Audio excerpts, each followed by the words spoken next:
Hello everybody, welcome to this week's edition of Northwest Quadrant Wealth Management E-News. Thanks for joining us. So we're getting a little bit of a sell-off here in the U.S. stock market as of late. Nothing to be alarmed about. Really, there's mostly three reasons why stocks are selling off. The first and probably most important is that we just needed a correction. We needed sort of the steam valve to be released. You know, stocks had been on this march higher and valuations had gotten really stretched and stocks had gotten really expensive. And when that happens, that's really actually unhealthy for the stock market and investors. And so Josh and I, quite frankly, are happy that we're getting a little bit of a steam valve release. Of course, we don't know how bad this is going to be and how long it's going to go, but it was certainly something that was needed to blow some of the steam off the top. The second reason is, you know, obviously we've had this 43-day government shutdown, and so we haven't been getting data on the U.S. economy, and investors generally start to get worried when they don't have data to trade on, and so investors start to a lot of times assume the worst and just sell and say, I'm going to worry about it later, and that's what we were getting. We just haven't had data on the labor market or inflation in quite some time, and it's going to take some time to get us that information, and so that made investors nervous, and instead of staying invested, a lot of the professional investors just go to cash.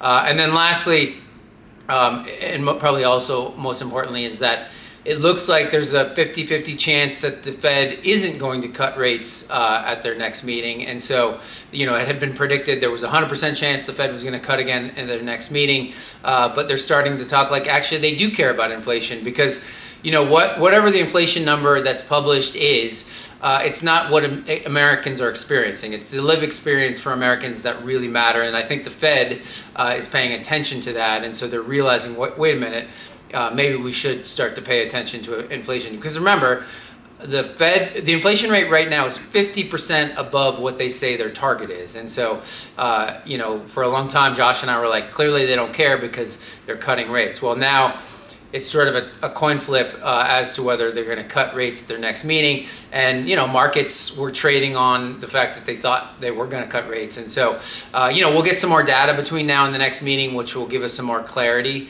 But those are really the big three reasons why we're getting a little bit of a sell-off. But remember, a lot of the selling was coming in these names that had just ripped higher. And so Josh can talk about the names that actually did relatively well compared to some of these big names that had sold off so much. The silver lining amidst all of this, at least for us and our clients, is really, you know, our asset allocation has really markedly outperformed the last couple of weeks. U.S. stocks sold off in tandem with the dollar, which has been quite positive for international stocks. Also, low volatility stocks actually have been positive over the last couple of days, while the NASDAQ has been getting decimated, along with the really high-flying momentum names, many of which, you know, are down 30+% over the last week or so. Remember, most of those names really didn't even have earnings in the first place. So not really a surprise. Echoes of 2021 here, for those that will recall sort of the run up in those totally absurd names just a few years ago that ultimately had a very poor ending in 2022. But turning over to the earnings side, you know, corporate America is back. We've had the best earnings growth in several years this quarter. Earnings grew almost 17% year on year.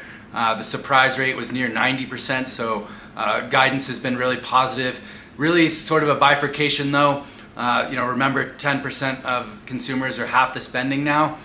Names that are leveraged to that upper echelons of society are doing very, very well.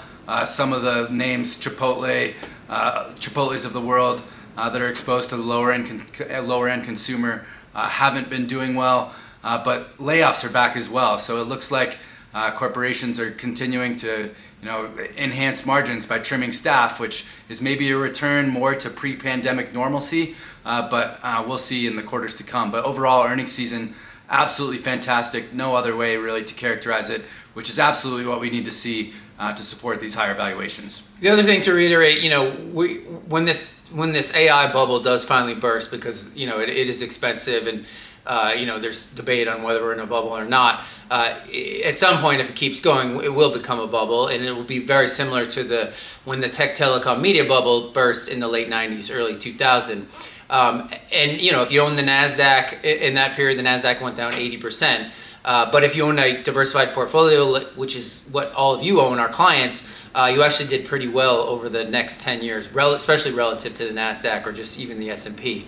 And so to reiterate what Josh said, in this sell-off where technology stocks were getting clobbered, we actually had some of our equity positions positive, while some, while equities or tech stocks were down 2.5%, 3%, we had holdings that were positive in that period. And we think we're really optimistic about our portfolios going forward, no matter what the market does. If it keeps moving higher, that's fine. But if we do get that tech telecom media bubble that we saw in the early 2000s happening with AI, we're also really optimistic about our allocation.